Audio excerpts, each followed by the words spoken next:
வாழ்க்கையில என்ன பண்ணாலும் தடை வருதுன்னு யோசிக்கிறீங்களா? தாமரை இலையில விளக்கு ஏத்தி 6 வாரம் பாருங்க.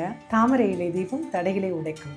இதை எப்படி ஏத்தலாம்னு பார்க்கலாமா? இந்த மாதிரி தாமரை இலை நம்ம மார்க்கெட்ல வாங்கிக்கலாங்க. இதை அழகா நமக்கு ஏத்தா மாதிரி ரவுண்டா கட் பண்ணிக்கலாம். நீங்க 6 விளக்கு வைக்கிறதுக்கு எப்படி வேணுமோ, இப்போ நம்ம இதுல அகல் வைக்கலாம், வெள்ளி விளக்கு இருந்தா வெள்ளி வைக்கலாம், பித்தளை இருந்தா பித்தளை வைக்கலாம். இன்னைக்கு வெள்ளிக்கிழமை சாயங்காலம் காமாட்சி விளக்கு வச்சு ஏத்தி காட்ட போறேங்க.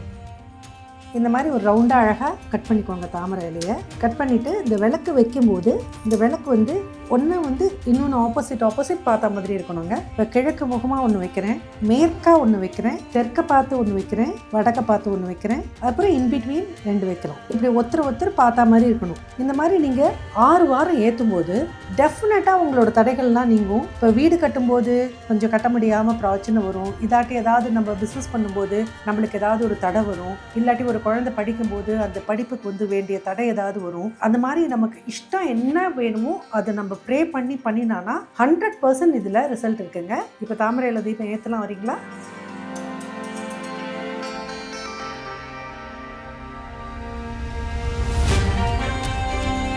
இப்போ நம்ம தாமரை விளக்கு அழகாக ஏற்றியாச்சு. 6 விளக்கு. மகாவிஷ்ணுவையும் மகாலட்சுமியும் நினச்சிட்டு ஓம் கமலதாரிணியே நமோ நமக அப்படின்னு 108 முறை சொல்லணும். ஓம் கமலதாரிணியே நமோ நமக, ஓம் கமலதாரிணியே நமோ நமக, ஓம் கமலதாரிணியே நமோ நமக, ஓம் கமலதாரிணியே நமோ நமக. இந்த மாதிரி 108 தடவை சொல்லி 6 வாரம் நீங்கள் ஏற்றுனீங்கன்னா உங்களுடைய எல்லா தடையும் நீங்கி நல்லா சுபிக்ஷம் இருக்குங்க.